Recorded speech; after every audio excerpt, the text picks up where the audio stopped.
Hi, folks. Dave Schmidt here. It's the afternoon of November 10th as I'm coming to you today. First of all, I want to start off just making a couple administrative announcements. I want to say thank you so much to all the people that attended the workshop in Minneapolis over the weekend. We ended up being another sold-out event because people had showed up at the door we hadn't expected, but it was just great. I don't need to say that. You can go to the Facebook page that we've created for the Minnesota, workshop or the Sedona Connection, and you'll see the comments that they make themselves. And you can also go back to the last two that I've had, both at Sedona and Kansas City, where they explain the same thing that is there. Now, also on that note, I want to say, a week from this coming Saturday, November 21st in Baltimore, we still have about 25 seats that are available, and if you cannot afford it, you get to come free. We've had some benefactors that are willing to step in and pay for it because they so believe in what is happening here, what you're picking up, what you're experiencing, and what this does for you. They so believe in it, they want you to be there. And yes, there are things I can share at the workshop about what's happening, about release of funds that I just cannot talk about here on the internet. Now, having said that, last week I talked about the need for what I call healing the ego mind. Oh, let me go back. A couple more administrative announcements. Seattle, December 5th. And I've scheduled one more workshop in Sedona on January 9th, so you can start doing some advanced planning for that one. Okay, and that's all that I have scheduled for now. And now back to what I was going to talk about. Last week, I talked about the need that we all have to what is called healing our ego mind. We clearly know and understand that we live in what is called a world of duality, a world of dualism. And this world of duality is created by underneath it at the very, very root issue of what's called our separation from God, when we chose to separate ourselves and move into a world of duality versus the world of oneness, which is what God is about, which heaven is about. And in that, we experience a duality mind. We experience really having two separate minds. One is the divine mind. We all have those moments when we experience that sweet, pleasant, beautiful things of divineness. We experience things that seem to come from beyond ourselves. We experience the deep, blissful peace and the love of God. And we wonder, why can't I have that all the time? Well, we can. But you got to clear and heal the ego mind. And we know what the ego mind is like. That's the mind of pain, suffering, frustration, chaos. Things don't seem to work for you. You're always struggling, can't get a handle on stuff, wondering why things don't flow for in your life. Why are you struggling? Why are you in lack? Why are you in this situation where things don't go very well? All of that is the product of this ego mind that keeps us at being less than who we truly are. And we have a tendency to look for things outside of us to want to come in and fix all of those problems. But the reality is it will never be something that is outside of us. We'll fix it. Why? Because A Course in Miracles clearly teaches there is no out there, and quantum physics also shows us that as well. It's always a matter of first and foremost clearing the blocks. Because see, inside of all of us is the divine mind. And it's just waiting to come out. And the reason we don't experience that more often and all the times in our lives, because we have these egoic blocks inside of us. When we learn how to clear that, when we learn how to heal that, is when life begins to happen and flow for us. Now, one of the things I've been discussing with folks at the last couple of workshops, and something that I'm really coming to a conclusion on, is this whole issue about the release of funds. See, I'm convinced more and more it's not about external issues. It's not about what's happening in Iraq. It's not about is the family releasing it. It's not about is the right administrative issues taking place. It's not about are the powers that be and the cabal standing in the way. No. More than anything else, I think it's really coming down to us.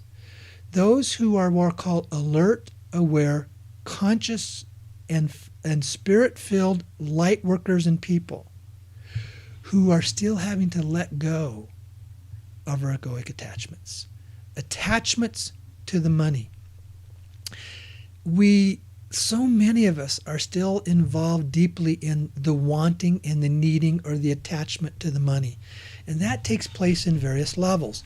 Whether you're in desperate need financially and you really want it and you've put everything on the line. or you're barely struggling and getting by, and this money is going to be such a release for you and you really want it now. Or you've got this absolutely wonderful project that you feel if you had that money, it would bring such great fulfillment into your life, such peace into your life. Or you're in the situation that I just really know that it would make me feel a lot better. All those are forms of attachment to an outcome. What we learn and what so many masters teach is if you really want to manifest something in your life, if you really want to bring something about in your life, you have to let go of the attachment to the outcome. And that's a process of releasing. It's a process of surrendering. It's a process of letting go. Believe me, folks, if you know my story, I was there. I was there that I was hurting so much for money. I didn't know how I was going to pay my monthly rent. I didn't know if I was going to have money for food. And as I went through what I call my own deep clearing and healing process, that release began to happen. Now, when I say the importance of understanding the different things that we come into, remember 2 weeks ago I had this absolutely wonderful lady on my program, Susan Marie. I so believe in what she has to do. And she literally brings in this high quotient angelic life into your life and into your body. But even in that, we can use that as an attachment for wanting an outcome without taking care of first things first. Because you see, if you don't do the clearing of the old dense, what I call energetic imprints from past issues, whether in your current life or past lives, and you bring in this high quotient infusion of light into you, you want to know what it's going to do? It's going to bring all of your old deep shadows to the surface very rapidly.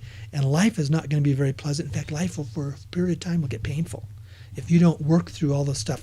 Because light does that. Light shines on your shadows. And we all have shadows. And if you're going to stand in denial of the shadows, well, then you want to go through this light transition.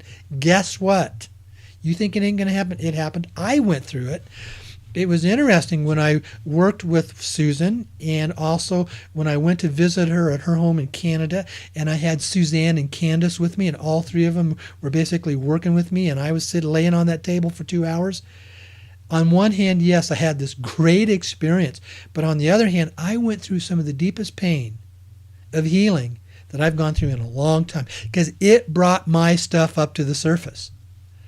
I asked for a hyper intensity dose of light. I got it, and I got it. Did I ever get it? But I'm now on the downside of that. I should say on the far side of that, because I stuck with it. I knew what was going on, and I worked through all that.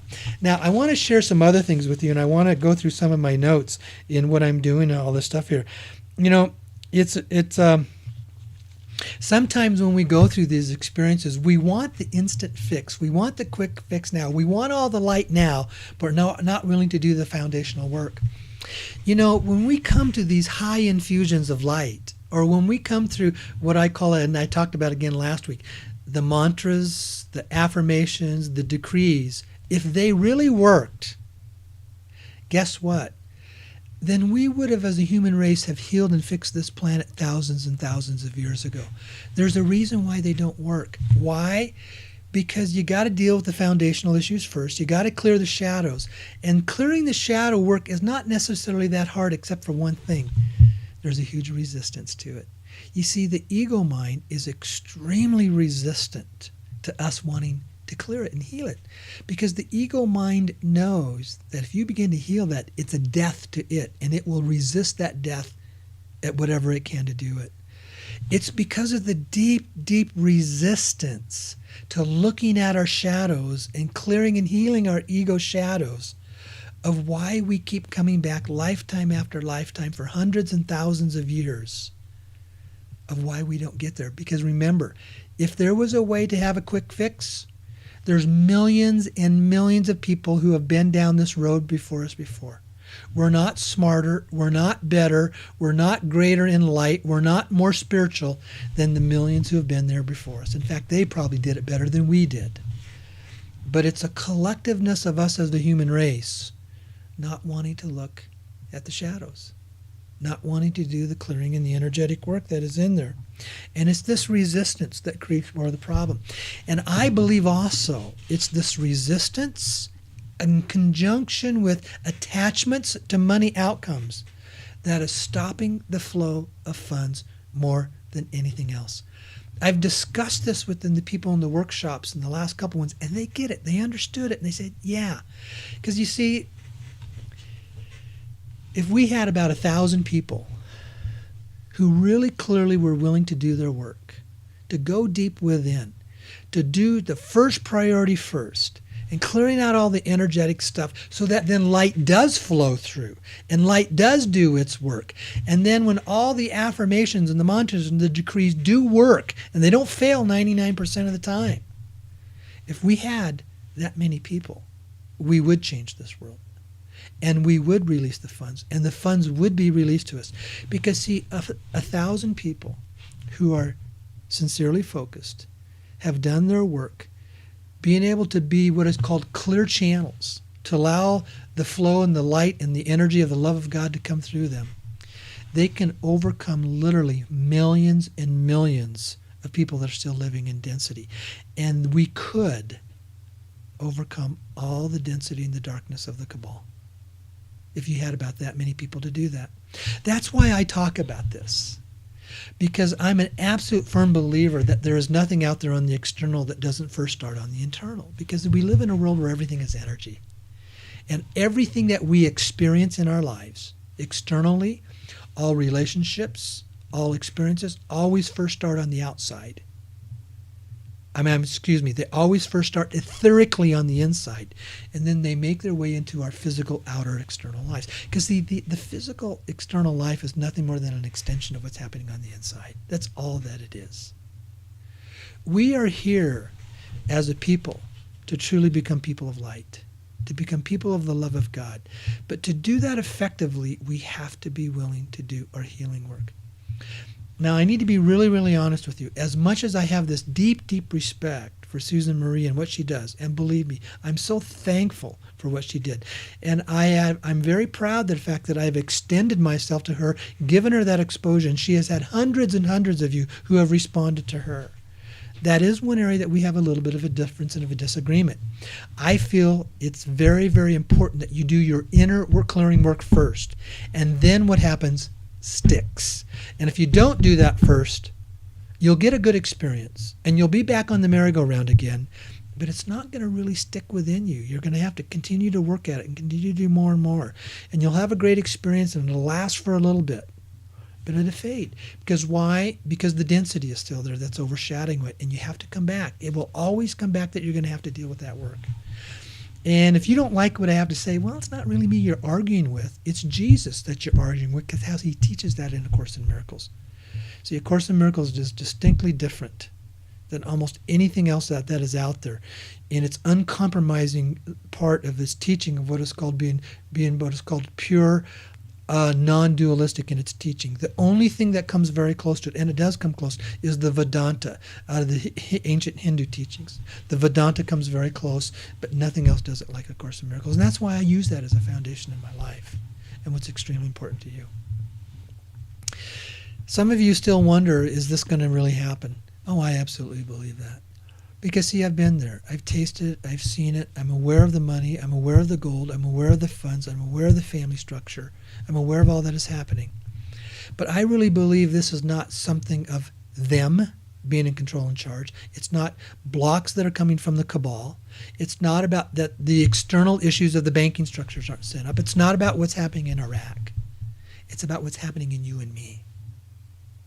You see, when you and I come together, release ourselves, allow ourselves to go deep into and look at our deep shallows, to clear all that stuff and heal all that stuff, we become extremely powerful people.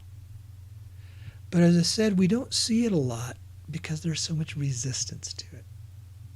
The ego mind will have huge, huge resistance to your wanting to step into and to do all that work.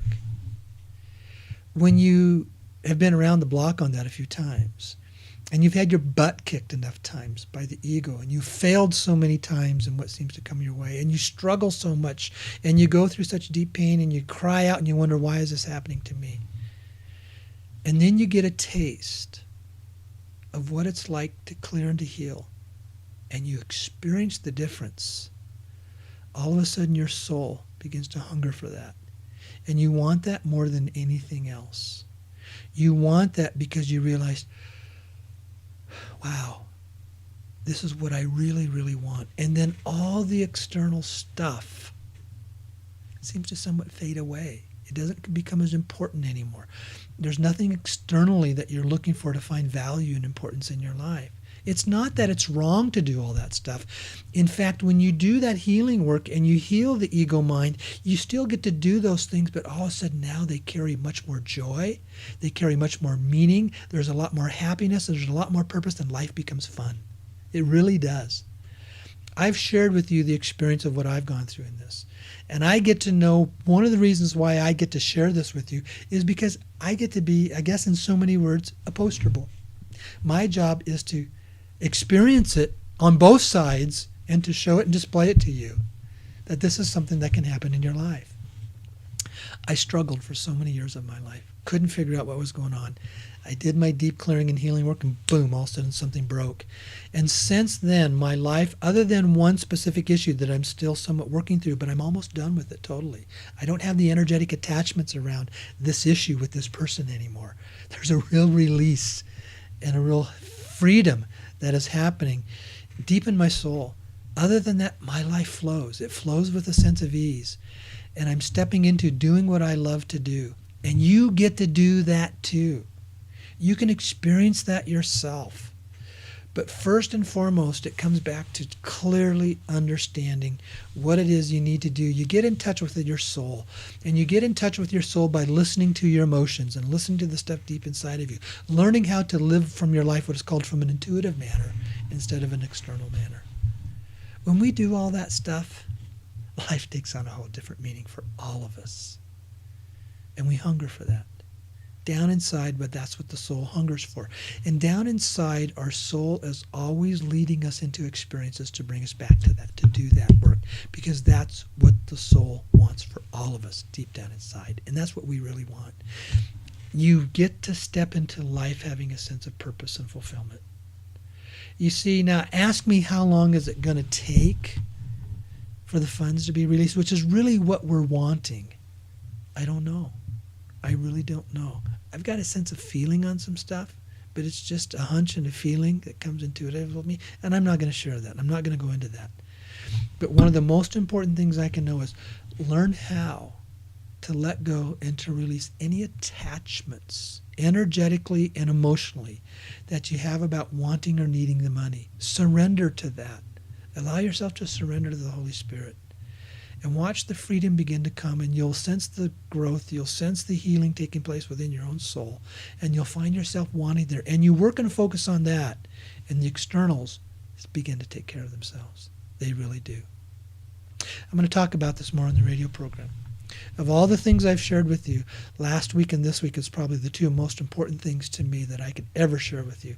Because this I've found through many, many years of being around spiritual issues, of being around spirituality, of being around this stuff for over 40 years, I've come to a point of understanding of where I am at this time in my life. This is what works. And it works for me, and I'm seeing it work for others that get it. Thank you. Thank you for listening. Thanking you for, I want to say thank you for giving me the privilege to come into your home and that you would listen to this. Those of you that have been with me for a full 2 years, thank you. I'm honored the fact that you would allow me to express this and be a part of this. For those of you that don't get it, you'll get there eventually. You always will. It doesn't have to be my way. You don't have to do it my way. And I don't claim to always be right. I make mistakes through this process because we all do. It's part of being human. But I share with you what comes from my heart because I want what you want. I want us to all see those funds. I want you to be set free. I want you to be able to help go out and do the things that you're passionate about, things that you would like to do to help change your world, the world of your family, and your world around you, and the greater world as well. We all want that. This is what, to me, is what works of how to do that. It's what I teach in the workshops. I'd love all of you to be there. I wish you could. Most of it is physical traveling issues, because you can't say I can't afford it anymore. Well, because now we can take care of you free if that's an issue. Would love to have you. Thank you very much. Love all of you. Would love to have you on the radio program tomorrow night. All right. Thanks a lot. Okay. Bye-bye.